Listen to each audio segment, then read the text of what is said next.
Welcome to Seeking Sister Wives Season 5, Episode 3, Seeking Something Real. John is even less excited to be here than normal because he is sick as a dog. And so... also, this episode, the whole thing felt really contrived. Well, it just felt like why not have something happen? Like, novel idea. But mostly the whole episode was talking about last episode. So we do have some news That's to tell you. my job. Right. So we'll talk about them talking about last episode. We do have some news. So we do have the Patreon. And if you want to watch the episode, a video of us watching it, you can. So we record it. And last night we had a little bit of fun, which is that John adjusted his seat and put it, when he settled it down, right on the nail of my big toe. Sorry. And I... So sorry. repeatedly screamed. It's fine. It doesn't even Took me till hurt. the third one to understand what the heck I was going, going whoo, on. whoo, whoo, whoo, like a. What are you staring at? The water. Oh, it's in the shovel, the snow shovel. Oh, okay. It's like, what is going on? John's not all here, No. and so then to get out of feeling bad because he crushed my toe, he then got super sick. No, he felt bad the whole rest of the video, no matter how many times I told him I felt fine. And it's fine. And it's not even swollen. I was like, We had to amputate. I was like, I'm going to lose the nail. It looks fine today. I have a little, tiny little... So bad. Thinking about it is worse than the actual pain I feel. So, kind of a little funny thing. So if you want to join my Patreon, you can see that. But you don't have to. You can just do this. Some people are like, I don't want to join your Patreon. And I'm like, then don't. That's fine. Hang out with me on YouTube or on TikTok before it gets banned. You know. Whatever. So, yeah, the problem with this episode to me was it felt like half of a storyline, but took twice as long. So it's like, we see 4 of the couples. I'm really unhappy with all their story. I'm enjoying the show, though. Don't get me wrong. So we start off with the Merrifields. So I want to share something. So if you are not deeply into Sister Wives, you might not know this, but last year this rumor circulated about this time last year. Oh, yeah. About, or maybe it was in the summer, about how Cody and Robin went to Mexico to meet up with a new polygamist potential wife named, and she met them, she came, she was so disgusted by them, she bailed and left. And everyone's like, that actually sounds like what happened with Garrick and Danielle. But, so the guest was like, oh, someone worked on one of these shows and broke their NDA, but didn't say which show it was, and just was like, oh, and somebody like jumped to conclusions. Now, I think it is about the Merrifield, but I don't think it was about Bert. I think it was about this season right here. That's my theory. They did the same thing again so far. Yeah, and... this time with 100% more bats. Yes. So they got Natalia, whatever her name is. They said that this IT guy bumped her from 500 in line to the front, I guess so she could get her visa. Sure, they got a deal. We were like... It cost them $10,000. Yeah, we were a little bit like... What guy? Did you pay him? Interesting. Anyway, so none of that made sense. She's 25. Whatever. All I keep thinking is, well, they meet her and they're hugging and I'm like, what is with this filming? It's terrible. It's like her back, it's like super low. Well, finally I realized one shot you can see the other shot, which is it's the 2 sons filming. Like, well, yeah, that's exactly what I would guess from a 13-year-old with a handheld. So if you're not nauseous now and you want to be, go watch. Poor guy, you got hair on you. Dog hair. Okay. So they meet up. The mom is there. They get into this villa where they can hang out a little bit more. Mom is going to share a room with... the daughter. Natalia. I'm sorry if I mispronounced her name. I know what it's spelled. I could spell it. Anyway, I'm not buying the chemistry, and he's constantly like stroking her, and to me it feels like she's already got this body language where she's sitting in a chair that only one person can sit in, she's leaned way back, like I'm just not getting, and he's sort of like, "Hey, how are you feeling?" You know, there's this video I saw, and it's like of two cats, and one of them's this hairless cat, and one of them's this like super fluffy cat, and the hairless cat is like, "Hey," and they're like, "Oh, it's a sugar baby and her sugar daddy," and that's kind of that vibe that I get from Garrick. And it was just kind of weird. And then she's like, "Well, I really love him. I just don't know if he'll work out." And I'm like, Really loves him. Well, at least they don't speak the same language. They don't speak the same language. It was funny to us because, so we are not fluent in Portuguese. I think it goes without saying. I thought it sounded Russian. And I asked John, because John speaks passable, like, working Spanish. You didn't recognize any of it. I speak Peruvian Spanish with some Mexican slang.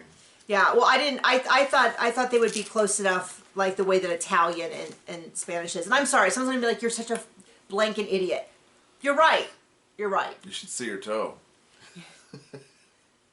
I don't think Sorry. it's okay, babe. I don't think that'll guilt them into being nice to me. I think it only works on you.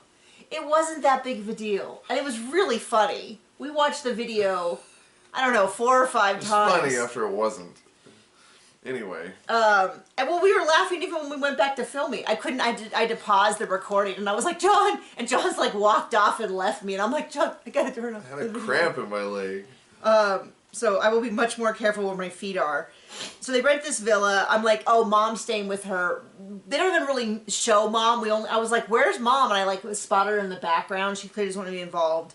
So then they go to a cenote, which they said It's a love grotto. 70 billion times. It's sort of this like this. They said it so much. They said it so much, and I don't know why it sounded so odd to my ears every time. I think they said it with like a weird accent, like the way that you do when you speak a word. Cenote. And you're like, "Tortilla." And you're like, and it doesn't fit with the rest of the sentence, and so it's like, you know, it like sounds jarring. I think that's what it is. I don't think I would think it was weird if somebody was speaking their Spanish because they're in Mexico. But anyway, so the Mexican George Clooney is how he introduced himself. Then they have this whole thing where before you're allowed to go into the cenote, you have to shower off. Oh, and Garrett got horny for that. Well, so she shower off. She's a lovely young woman. There's nothing wrong with her body or anything, but he's like, like it's just so uncomfortable to watch. And then she's talking about how he is so handsome and he works out every day so that he can pleasure her, which, whatever. And that he's so strong and virile. And then they show him walking over the... Looked like an old man. I was like, what are these people? And then they turn around and it's him. And he's all hunchback. He's hunchback. like, he's got her arm and he's like, "Oh, come along, my pretty." I mean, it was not a pleasant sight. And then I was like, the whole like...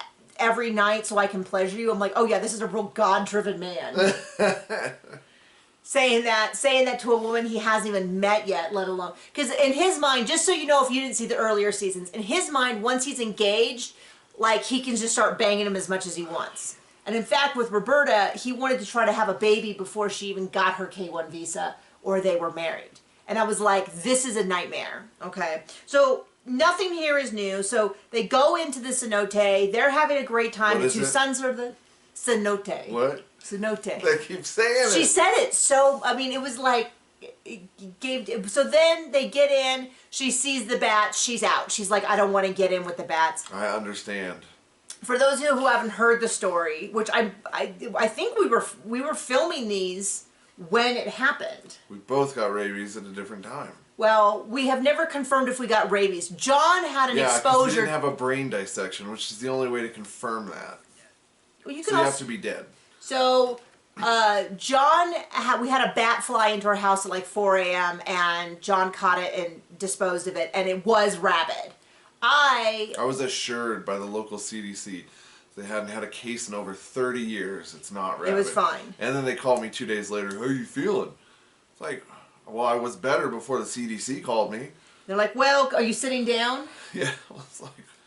And so he went and did that. And I, about 5-10 years prior to that, had been staying at a friend's house in Texas and took a nap. And when I got up to leave, something hit the back of my head. And I turned around and there was this bat circling. During the day, running into things. We eventually found it and put it outside.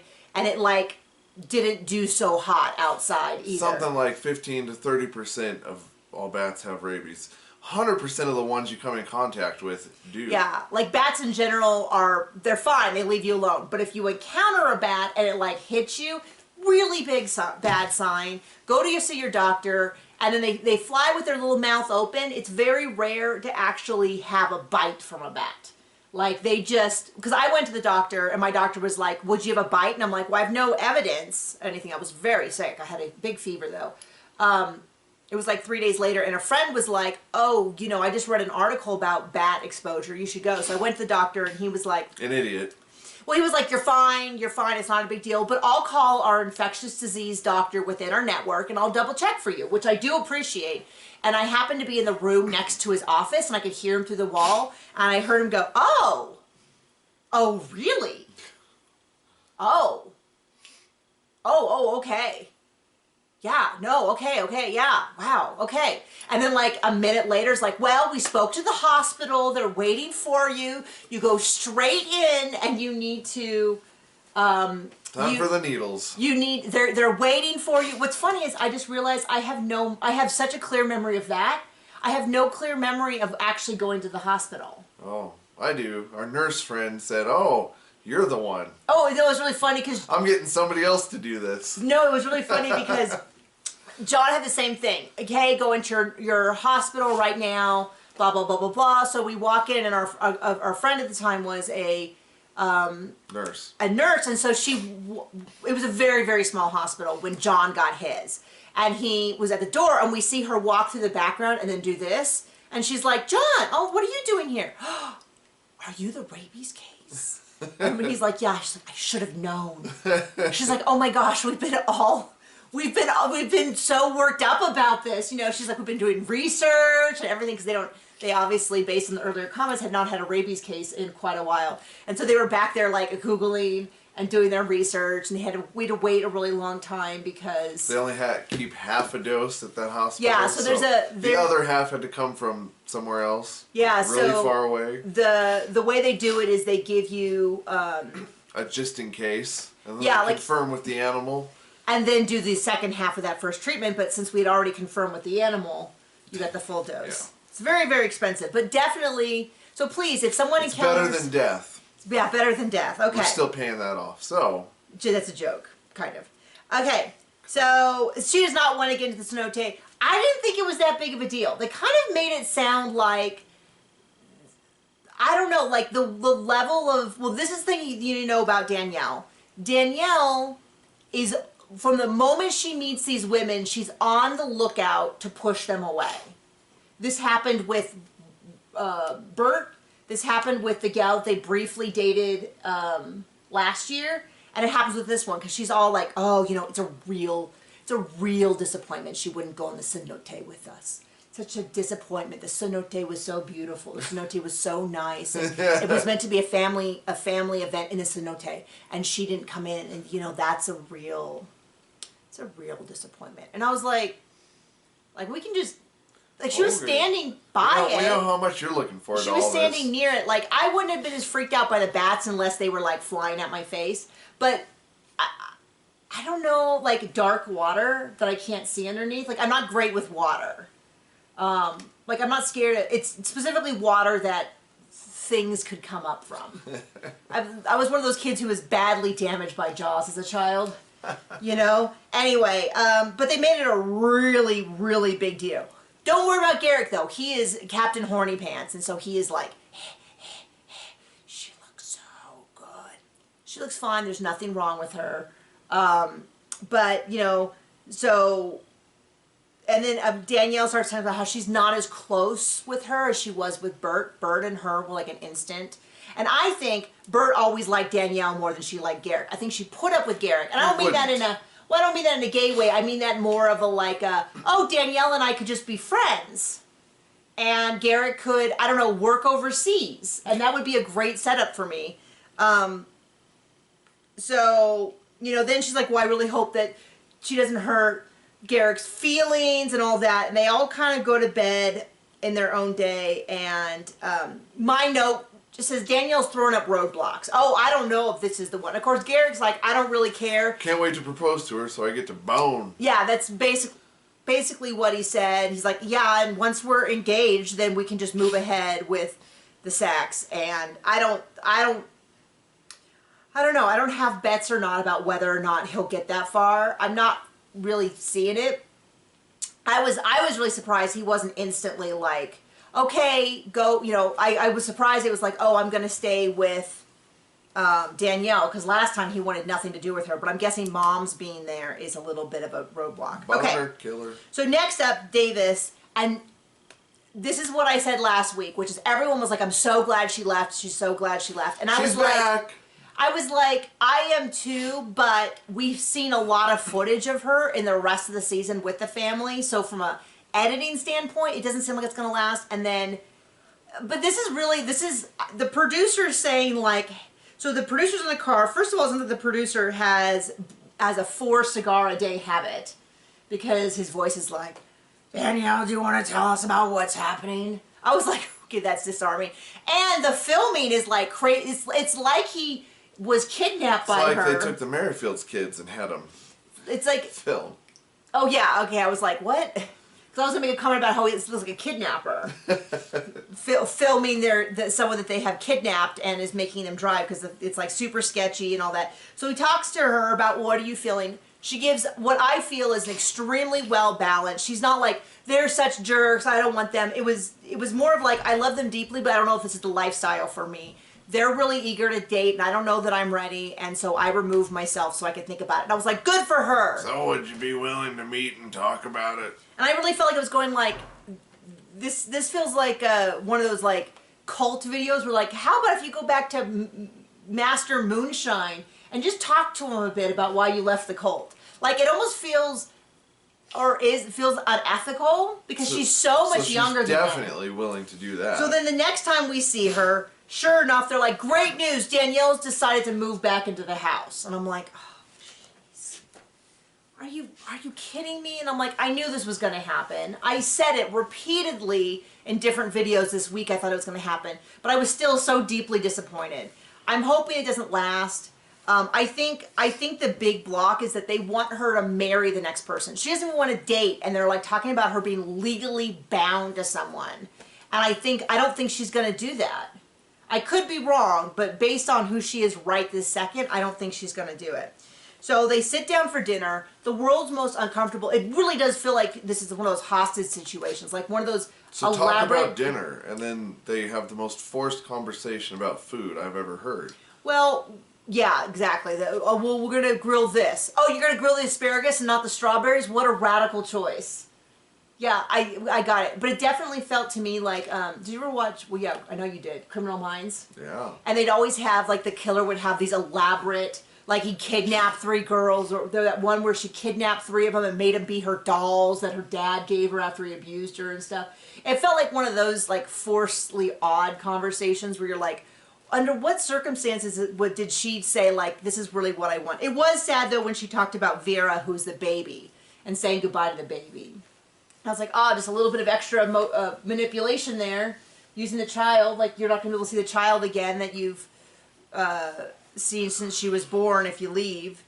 So she's like, I didn't say goodbye to Jen and April. It's just too hard.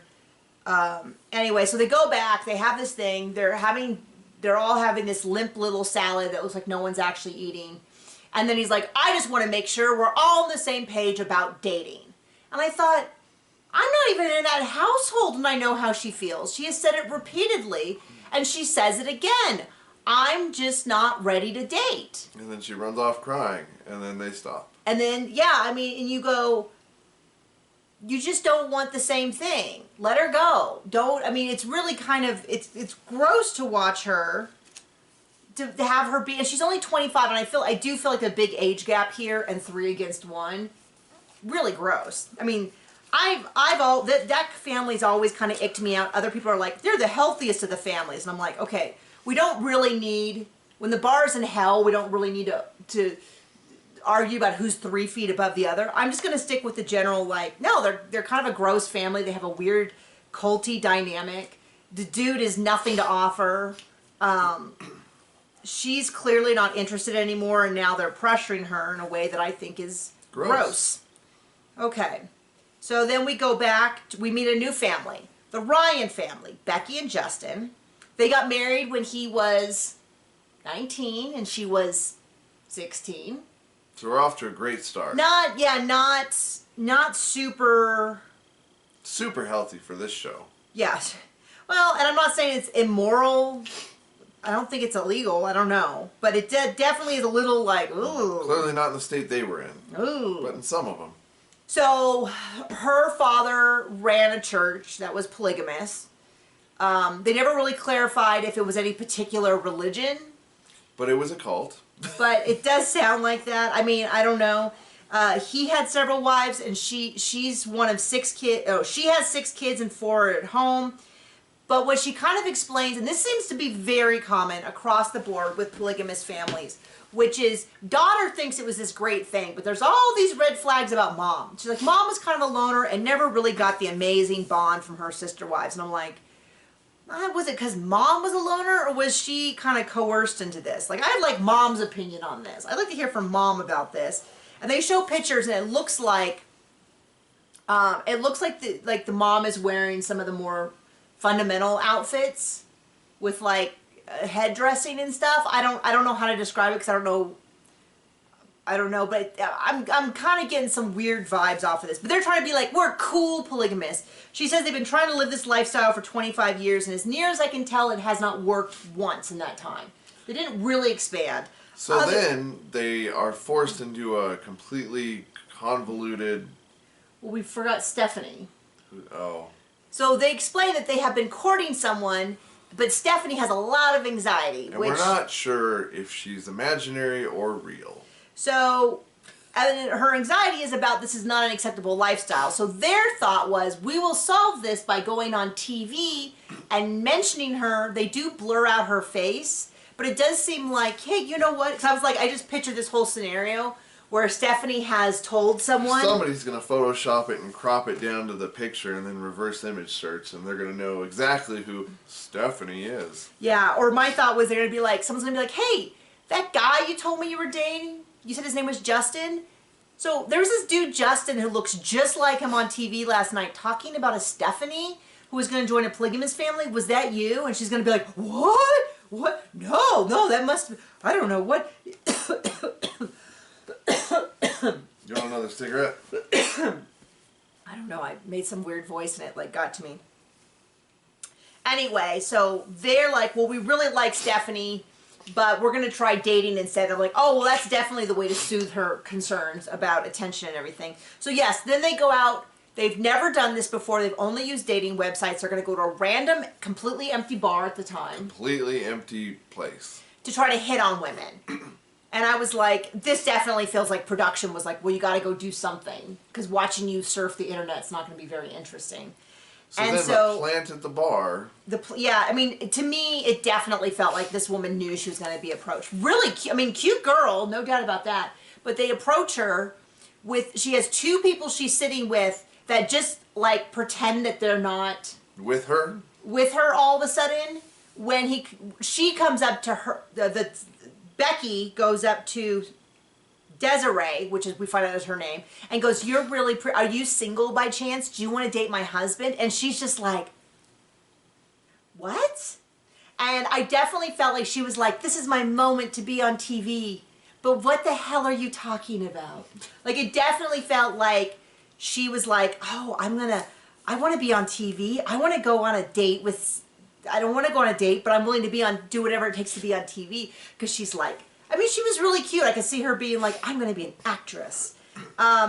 So, and then she works with an international ministry. That's what she said. Which was an odd phrasing. The friend is from Estonia and is like smirking the whole time. They're like, well, we just met at the gym and came to this random bar and we're the only people that's right here. And then they say, well, are you free for tomorrow night? And she's like, I'm not into polygamy, but I'm interested in hearing more. And then they're like, are you free tomorrow night? And she's like, actually, I am. It was just, it was very odd to me. I know the whole thing is odd, but it was definitely And like, then he's standing there like super comfortable. like maybe he didn't, Look, do you work out? like I kind of wonder. She's like, well, yes. Oh, I thought so. And that was the extent of his Riz. charm. So I don't know. I don't know. So anyway, last couple, we go back to the Sherwoods. That's Shane and Ashley. That's Ashley, the psychiatrist, and Shane, who is being, against his will, dragged through this process. He has no interest in it. So then They meet with a friend, Rachel. a friend that like, it's an acquaintance from years ago that they haven't talked since. Yeah. Oh, yeah. That's John's big thing. Is he's like, because they're like, oh, we haven't spoken in a few years. Because his real friends are like, dude, you're weird, and I don't want to be on TV with that.